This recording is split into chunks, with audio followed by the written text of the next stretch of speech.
Let's roll, baby. Welcome into the New York Sports Rush. John Jastrzemski here from the Hilton in Philadelphia. After another All-Star game in the books, I reunite with my pal, Sal Licata. Sal, thank you for holding down the fort while I was gone on Monday.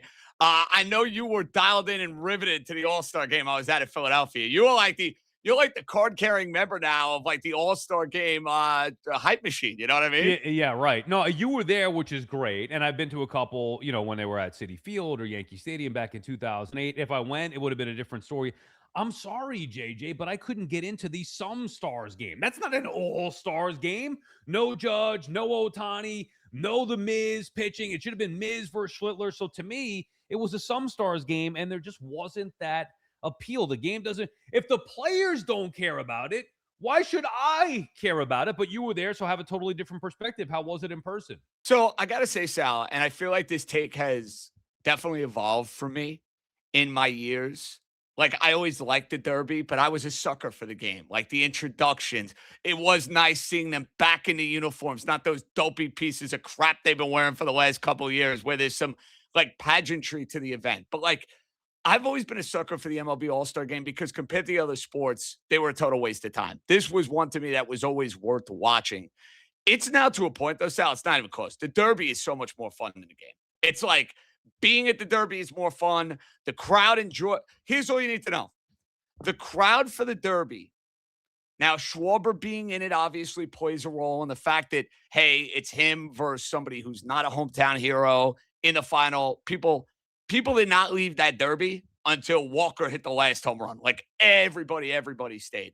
Sal, the game, there was a third of the crowd in Philadelphia there in the eighth and the Mm. ninth inning.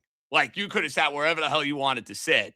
So it really has taken on this feeling of an exhibition. And I get it. Listen, some of the stars, like, there's nothing Aaron Judge can do, right? Like, I'm not going to roast Aaron Judge. Right. I'm not even going to roast Cam Schlittler. He pitched on Saturday. It's like, okay, if he pitched on Saturday, you don't want to get nuts. You don't want to go and throw an inning in the game. So be it. But yes, have we gotten to a point now where it's taken more and more and more of an exhibition type feel? Absolutely. And listen, we're always going to have this feeling of nostalgia for our youth, right? Like you're going to remember the games that you loved the most, like when you were growing up as a kid and like how serious the All-Star game was taken, whether it was in the 90s or you go back to the A, whatever it might Mhm. be. You're just not going to get that in 2026, man. Like, I don't know what you can do now moving forward that's going to accelerate that back the other way as opposed to the alternative. That's just me. Yeah, but it's because the players don't care about it as much. It's not nostalgia. And you're right, like a lot of it's always better in my day, back in the day, but it's back then it meant more from a sheer competition point of view. There was pride for each league, pride amongst the all-stars to show that they were the best amongst their peers. That is just not the case now, whether it is prioritizing money, whether it is prioritizing the health of players, just prioritizing rest instead of going to the All-Star game. It just players don't care about it as much. And it's not just, whoa, home field on the line. That's not going to do anything anyway, or whatever bonus money. It's just different. No, there's less care. It's not about pride of American League, National League. That's a thing of the past with the interleague play. So it's just, to me, that's the problem. And it's not just the All-Star game. That happens in games. When you get to a point as a sport where you're taking pitchers out of no hitters or perfect games because you're prioritizing resting their arm or how many pitches, when, by the way, that's not even proven to keep guys healthy, you're not prioritizing competition. And a game that really meant nothing anyway because it was always an exhibition game, now it means really even less than nothing because it's just the competition is just not there. So I'm not trying to rip on the event, JJ. It happens every year. I mean, it's a dead time in sports, so we talk about it. But ultimately, if the players don't care or don't prioritize it, which they don't, that's not an opinion, that is a fact. A lot of them don't. Then I don't know how we as fans would really get into it or have it mean more. The only way to change it would be to make it like the WBC because players care about that, representing their country rather their league or team. Well, you did get Soto, so you can't even go with no Soto, no Sal on this. By the Yeah, way, I know. the New York guys actually distinguished themselves pretty nicely in the game. Like dude, it was a snooze fest of a game. You know me, I love baseball. I had Yeah. great seats. I'm locked in.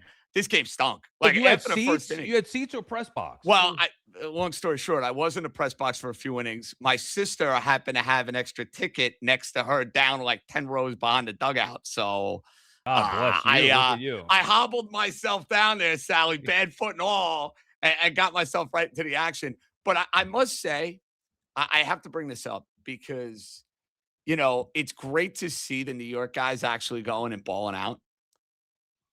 Soto basically had the only hit for the National League for 8 innings. Bellinger, Rice, go and score the only runs the American League gets in the first inning. We know your guy Soto's great. By the way, I was like right with them. We need that Sal Soto moment. That's what we need. I know. I'm waiting to pick my spot, but I saw you ask my guy, how did he smell? I saw you ask my guy Soto. Dude, I don't think anybody smelled good in the media day out in Philadelphia. Dude, they did it out in the outfield. I saw in the sun. What was going on there? And that's why I wasn't going to wear a hat. And then I saw where the media day was set up. I said, it's bad enough I'm walking around with the gimpy foot. I'm putting a hat on so I don't get roasted with sunscreen. They did it out in the outfield concourse. And you would not like the media day scrum. It's fun, but it is, claustrophobia up the wazoo. And like the big players, so the Sotos, when Judge is there, when Ohtani's there, just imagine a herd of reporters congregating around like a small table. And Juan naturally, by the way, was not in the shade where he was set up. He conveniently moved his spot to make sure he was in the shade. I mean, who's organizing things there that doesn't have Soto in the shade? I mean, come on, what are we doing? So a couple of things. One, I noticed that you talked to Soto and you asked him who he had in the home run derby, and then you told him who you had in the home run derby, which I thought was fantastic. Did he appreciate knowing? He did. Well, listen, he got a smile out of it. And here's the thing with these questions. I was talking with our colleague Chelsea Janes over at SNY about this. You almost have to jump them right before they finish their answer. Why? If you don't, there is a herd of reporters that is just like ready to jump in to go and ask. So you kind of got to once it's your turn and you get in there, you got to pepper. Like I would have loved to have followed up on Soto's answer about, the message from Met fans, considering how rotten this season has been, despite the fact that Soto has done his part. But it's like, dude, you got 3 or 4 questions. You gotta be big bang boom, man. Get in there. Hey, you did a good job getting those questions in. So a couple of things that I noticed outside of that. I also noticed you were wearing shorts. Now is that like Sal, if I didn't wear shorts, I would have roasted. I saw people in suits. Are you kidding me? Bro, it was 98 degrees on the field. Well, professional media members wear pants. I mean, I think no. A pushback. Major pushback. Nice shorts are totally acceptable for the All-Star. Was anybody else wearing shorts in the media? Yes. I've seen one guy in my life going to games for years. Can I mention who it is? Yeah, go ahead. A certain friend of ours. His name begins with an M. His second initial begins with an F. Mike? No, I don't. Mike is a big shorts guy at these games. I didn't know. Well, but he doesn't go as a working media member, does he? When he did shows, that counts as a working media member. Does it not? Well, Mike is different because he can do whatever the hell he wants. I just remember, and I didn't look at him as like a working media member, meaning on the field in the clubhouse. Yeah. When I was young, John Miller, remember him of ESPN? Yeah, of course. Okay. Carlos Beltran. Yeah, exactly. So I remember seeing him. And it's something I never forgot because it was early on. It was like 2004 when I first started going as a media member to games. He stood out because he had shorts and flip-flops on, open-toed shoes, and everybody else was dressed in pants or shoes. So that's always stuck with me. And others have gone and looked sloppy. You didn't look sloppy. You looked good. You looked dressed properly. I looked like I was ready to go play golf, to be perfectly honest. Right, but I noticed the shorts, and I was thinking, ooh, I didn't know if that's like a faux pas amongst the media members wearing shorts. Listen, I'm sure some of the hardos would look at it differently, and that's fine. They're entitled to that.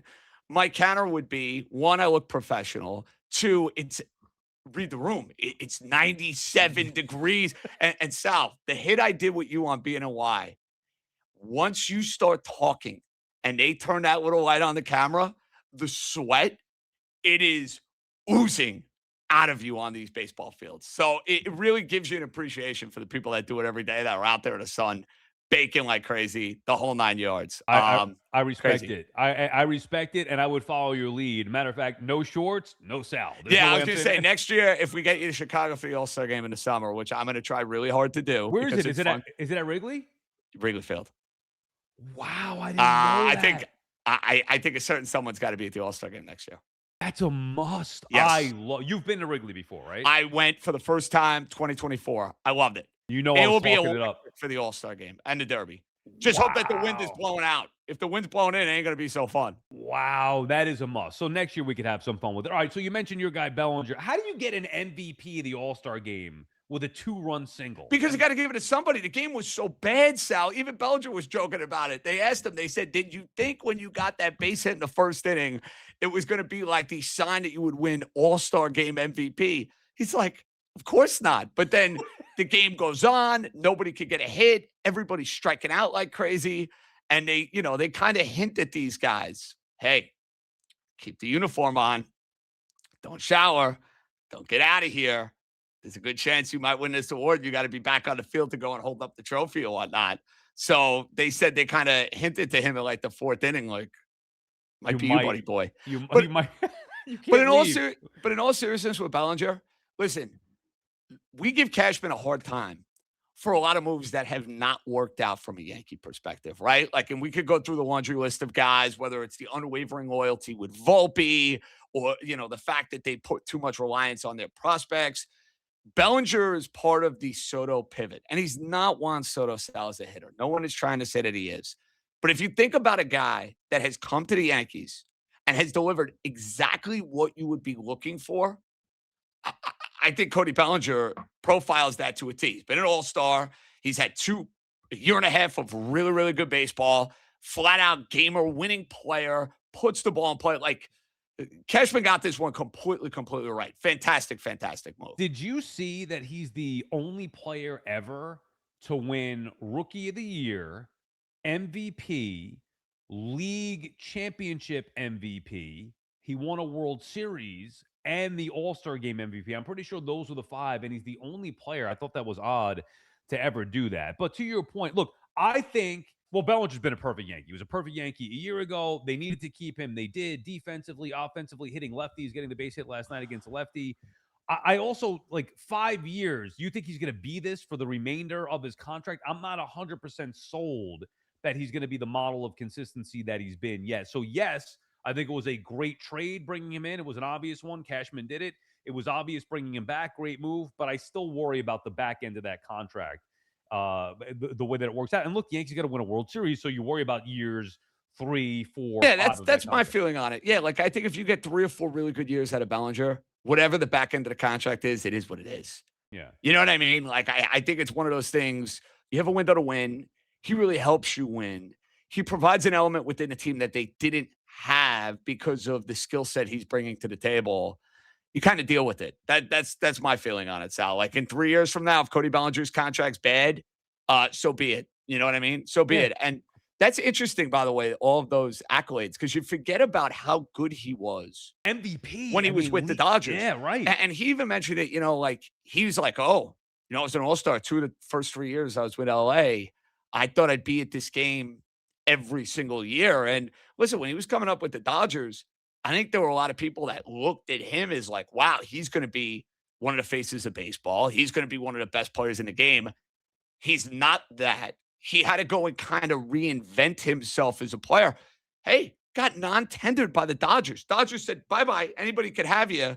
Goes and plays well with the Cubs, and now has found a home with the Yankees. So, listen, we like those stories, Sal. Persistence, perseverance. I like that. I know. I think it's a great point because even when he was leaving the Cubs, there was talk about, well, okay, would the Yankees be a fit? Would the Mets be a fit? And I was like, from a Mets perspective, he just seems like a guy like he was too inconsistent and almost to a detriment because he was so great when he first came up with the Dodgers. To your point, looking at him as one of the bright young stars in Major League Baseball, winning an MVP, he's never been that level and has had some inconsistencies, but I think he's just been a perfect Yankee. So he doesn't need to be the Aaron Judge level or a top star in the game. He's versatile, plays anywhere you need him to in the field, plays excellent defense, hits lefties, which is valuable. And now, obviously, you got to come through in the postseason for the Yanks. But yeah, I think because of the player that he was early on in his career and then was inconsistent after that, I just never warmed up to him. I value consistency, and he wasn't that, but he's been consistent so far with the Yankees, so you can't complain. And listen, I know the Mets could have had him in the offseason. And listen, when you're a team that's looking for good players, you want as many as you can. But there is something to be said for the fit with the Yankees and hitting in that stadium Yep. and the fact that he thrives in that stadium. And I don't know if you would have gotten that at Citi Field. So listen, certain players are meant for certain teams. And the funny thing is, Sal, I figured he grew up as like this huge Yankee fan. I didn't even ask this question, but they had like these kid reporters there and they asked him, and he goes, honestly, my dad got cut by the Yankees. And I was really, really upset. Remember, Clay Bellinger was Yeah. on the World Series teams. They said sayonara. He grew up rooting for the Red Sox. I couldn't believe that. Wow. I was like waiting for him to say, oh, my favorite Yankee was Bernie or Jeter. And he's like, no, no, no, no. I was a kid. I rooted for the Red Sox. Now, did his dad sign with the Red Sox? I forget what happened after that. No, but basically because the Yankees kicked him to the curb, and I don't know what happened to the rest of Clay Bellinger's career. Not a whole lot. All right. Didn't he go to the Dodgers?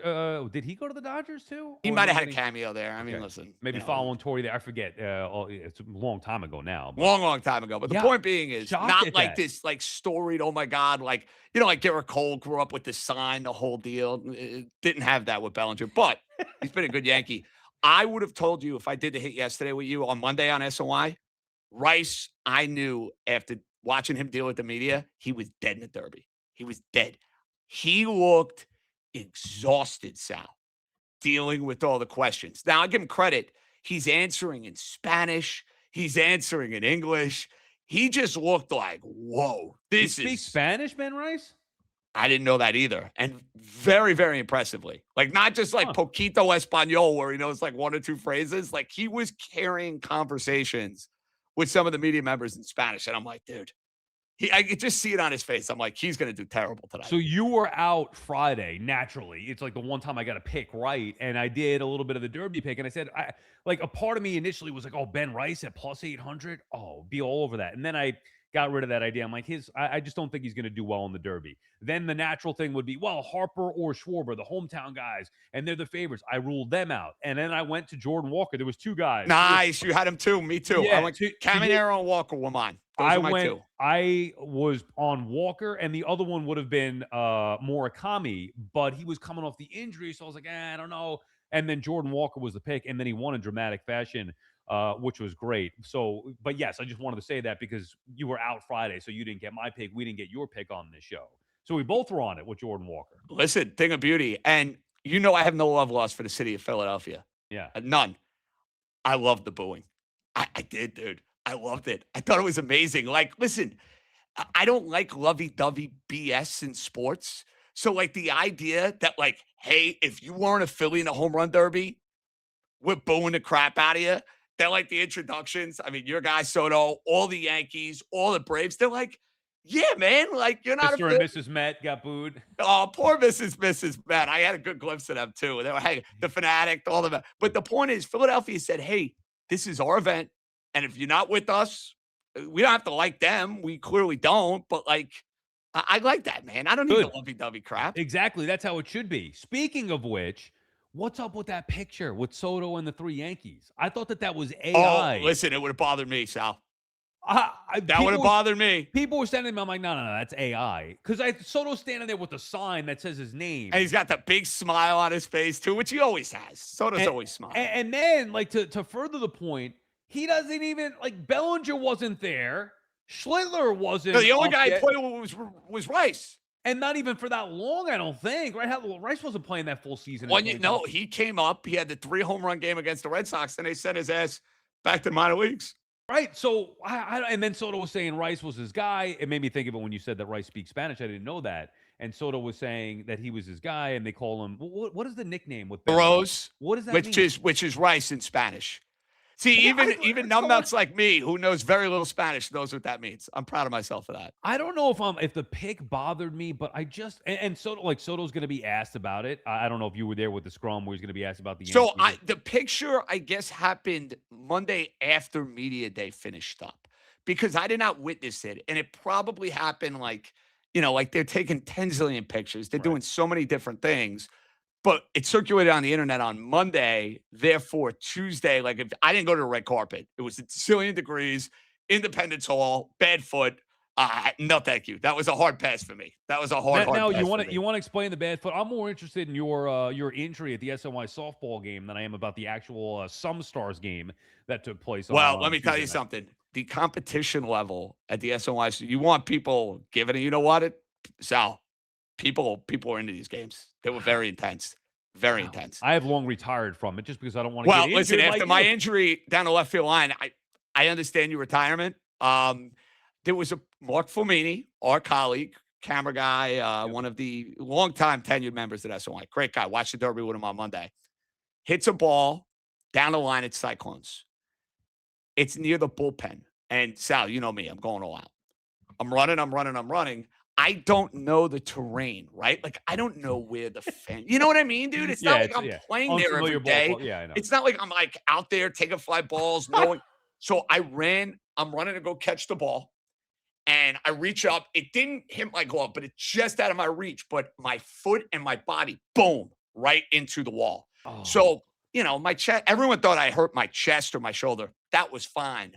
But it was like, Judge, my foot got caught up in the wall. And I was like, oh boy, this hurts. So I'm like, no, I didn't drop any F bombs, which is usually a natural for me, like when I really get hurt. But I was shaking it off. And everybody's like, JJ, do you want to come out of the game? I go, absolutely not. No. Chris Pham, our camera guy, Yeah. goes, do you want to go play first base? I go, no. I said, keep your ass right there. I'm staying in the outfield. Hit the next one right to me. Of Could have done course. me a major, service if he just would have hit that routine fly ball. I didn't have to move for 30 seconds earlier, but it's bruised AF. I'm hobbling around. I'm hopeful I didn't break my big toe. I'm cautiously optimistic I did not, but no running, no golf for a while, Sally, at least for Oh, another no, week or two. no golf for a couple of weeks? That's gonna Well, hurt. listen, I was going to play Tuesday in Philadelphia. Buddy of mine, not happy, Wow, you had to not back happy. out, huh? But I did get another SNY softball ring. I'm like the Robert Ory of this thing, by the way. I've won 4 times. I Making put in me at 6. I've won 4. making me want to come out of retirement just to compete with you and maybe try to get a win. Are you ready? Are you excited for the second half of this baseball I season? am. And on that note, we have not had this conversation because the Sherman, quote unquote, Lindor story came out. Do you put any stock in his, quote unquote, no comment about whether or not you'd like to be traded? I don't, because, and I'd be curious to get your take on this. You're right. We haven't talked about this. I don't, because what do you want him to say? Like, he's going to be asked about it. If he's damned if he does, damned if he doesn't. So a no comment just, and then people are going to read into that. Oh, he said no comment. He must not want to go, or he must be upset. But if he says, yeah, I'd be open to it, then it's he doesn't want to be here. If he says no, then he's going to get And he crap gets for, traded in 2 weeks. He looks like an idiot. I yeah. totally agree. And I these totally agree. and just because he has a no trade clause or comments no comment on it, like we've seen this before. Nimmo had one as well. Scherzer, Verlander, like those guys were moved. It's not impossible to move somebody with a no trade clause if you make the right deal for them. So I don't know what's going to happen. I would be honestly, I hate to say it this way, but I would be pleasantly surprised at this point if he was moved. It's not a knock on him. I like Francisco Lindor. I just think the Mets need to change the dynamic there, and that would be the piece. So I would be surprised though if he were moved at this point. Can I give you my Lindor feeling at the Yeah. moment? I want him to have a monster final 2 months of the year. Get your swing right, get your mind, body, and spirit right. And then in the offseason, let's have this conversation. Because my problem now with trading him, he's been awful. I saw your video on Monday as I was scrolling around Philadelphia. It's 100% right. His injury and his awful start has played an enormous role in the trickle down that has happened with this team throughout the year. I think there's a lot of truth in that. I think there's a lot of stock in that. And this guy a couple of years ago, Sal, was the runner up for the MVP. Like, runner up MVP. It was Otani and Lindor. I'm not saying he can get back to that point, but this guy, he's got a 570, 600 OPS. He's more than capable of going and having a 2 monster months in meaningless baseball. Hey, we saw Lindor, what was it, in 2023? Remember when the Mets stunk and he was awful for the first few months? Mhm. Then you looked up at the end of the year and I was like, whoa, Lindor had this great season. He had all these big home runs. They weren't big home runs. The games meant nothing. The team did nothing. But like, I'm almost of the feeling if you're moving them, let's get the value up. I just don't think the value is going to be there in 2 weeks, dude. Yeah, I think it's a great point that it's easy to forget now how good this freaking guy can be. So I would not trade him just to get him out of here and not get anything back. You need to get value. It's got to be worth it. And the Mets aren't going to do it. They're not dumping Francisco Lindor. He's not a bad guy. I'm not saying the dynamics between him and Soto or the whole clubhouse are great, because clearly it's not. It's now 2 years. It's not just 1 year of trying to figure it out and not working. It didn't work a year ago, and it's failed even worse this year. So something is off. And it's more than just the Soto Lindor thing. I'm just saying that if I would have done it last offseason, I was ahead of the curve with that. So I certainly would do it now if the value was there. If it's not, I'm with you. Go play well. Remind everybody what level of performer you can be. And then it's going to be a difficult decision for the Mets to make, saying, because it doesn't seem like the owner wants to do that. Would David Stearns move on from Lindor knowing the potential that he has as a player, or the caliber player he is, for whatever return you're going to get, which is probably not going to be anywhere close to what Lindor could provide if you're trying to win in 2027, 2028, and so on. And listen, as far as that like clubhouse dynamic, you know what they're really lacking? And listen, this guy is the perfect fit on any team. They need like their version of Kyle Schwarber in the clubhouse. Kyle Schwarber, like you just see it in Philly. Everybody loves him, not just the fans, every player. He's like the big teddy bear. Like I feel like the Mets need in that clubhouse the big teddy bear who like garners respect, where it's like this like weird. And I'm not saying like now Soto and Lindor are like MFing each other. They're not. They're just probably very cold. They're probably very distant. Lindor does his thing. Soto does his thing. They really don't want much to do with one another. You just need somebody in there that's going to be like, okay, guys, let's not let this get in the way of what we're trying to do. And that's why if the Mets really tried to get Kyle Schwarber last year in the offseason, good for them on that, because he's like a game changer in that regard. Yeah, They were but never getting him. He was never leaving Philly. But like Sal, that they need that sort of presence.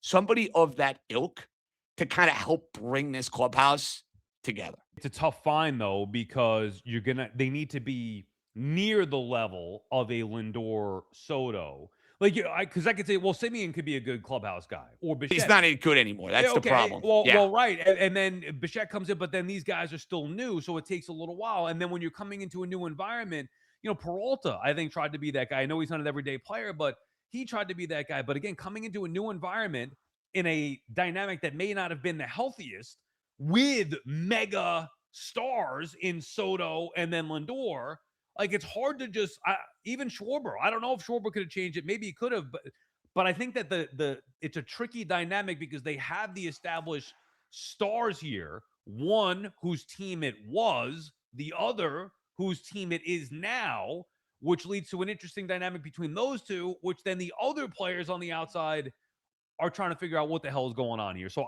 I don't disagree with you. I just don't know who that guy is. And I think before they can find that guy, they need to clean up what's here. So whenever that person comes in, it's more tenable to be able to take over and have a healthier environment. It's going to be a wild, wild offseason. It's going to be a wild deadline for David Stearns and the Mets. There are not many sellers in baseball. It's crazy. Look at the standings, like 3 or 4 teams that are like surefire sellers. And mind-boggling to think the Mets are actually one of those teams. As a final thought here today, Sal, second half of the year starts Thursday.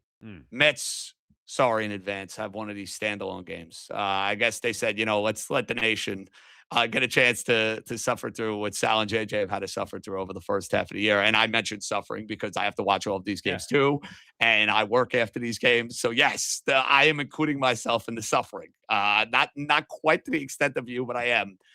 Mets and Yankees related. If there's one thing you're looking forward to second half of the year, what would it be? Boy, it's a great question. I mean, two things. From a Mets perspective, I want to see everybody go. I shouldn't say everybody go, but I want to see the pieces that need to be moved on, move on, and then just watch the young guys, Ewing, Bench, Thornton in the rotation. If they bring somebody up or get somebody, that would be fun. But that's the less, like, we know they're going to make trades. Okay, let's see who's coming, who's going, who's staying, whatever, and get ready for next year. With the Yankees, I think it really starts with health.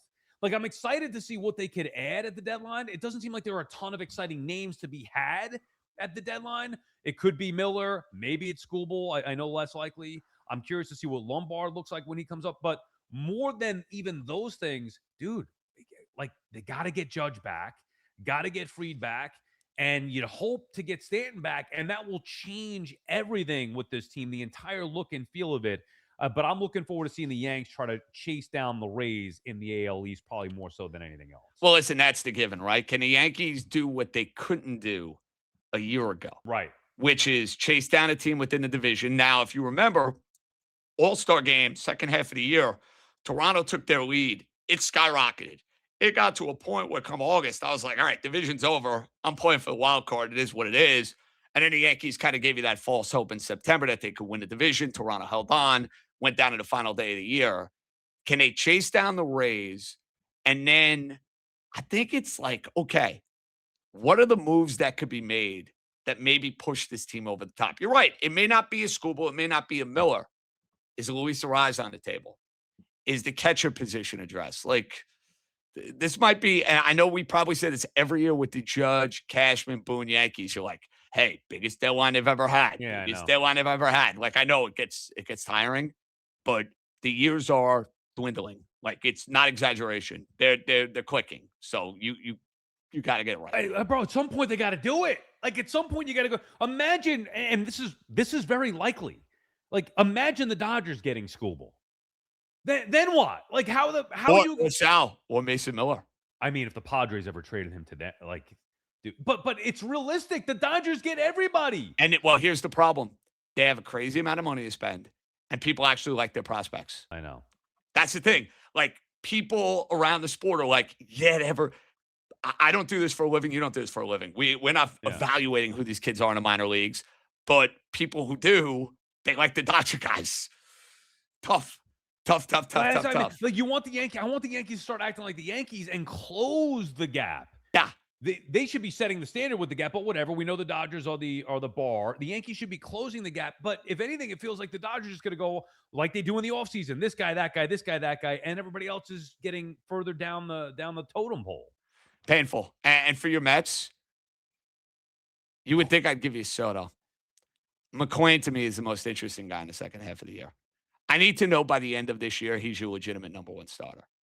And I don't think he's pitched like that this year. He's been good. He had one bad month. He's been a solid, like, number two. Can he go and finish with a flurry over the final 2 months of the year where I'm like, okay, he's the ace I thought he might be at the beginning of the year? That, to me, is the most interesting thing with the Mets. Yeah, McClain, Scott, Thornton, seeing if those guys can at least give legit reason to believe they could be a piece of the rotation next year, because if they're not, they have nobody. You better go and give $500 million to Skubal. They might. That's it. They might do, but even that's not going to solve it. I mean, that would be good, but you need Holmes back. Like, there's a lot there with the Mets. They need McClain to reestablish himself as a top guy, and also hope that at least one or two of the other guys can be viable options to start some games. Sally, I will see you in a couple hours for Baseball Night in New York. We'll be back on Friday for the New York Sports Rush. Officially looking ahead to the start of the second half of the baseball season. The Mets will be in action Thursday, and then a monster compromised Yankee team, maybe a compromised Dodger team, Friday, Saturday, Sunday. And when is your big hang with Keith Hernandez and Darryl? That's at we're doing that Friday at the Fanatics Fest. So I'll be doing the show with you Friday. We tape, and then I have to bolt. Like, no. So we better be on time and be behaved here. I'll make sure we get you out on time. I like the sound of that. You can't be missing Darryl, and you can't be missing Keith. Keith will walk off the set on you. Can't have that. I'm a little bit nervous about that, but excited as well. No, it'll be great. For Sal Licata, John Jastrzemski, that's going to do it for the New York Sports Rush right here on the Bet Rivers Network.